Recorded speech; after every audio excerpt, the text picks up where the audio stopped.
एका वकिलाच्या लेखणीनं त्याच्या कायद्याच्या आखणीनं आमच्या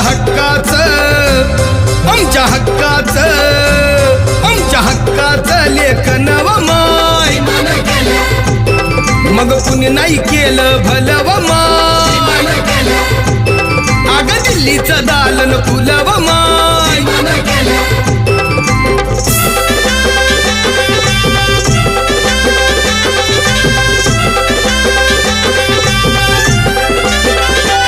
तुमच्या पोरानं शाळेत शिकावं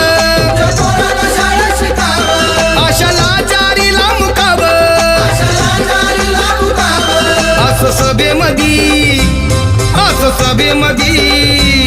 असं सभेमधी भाषण व मान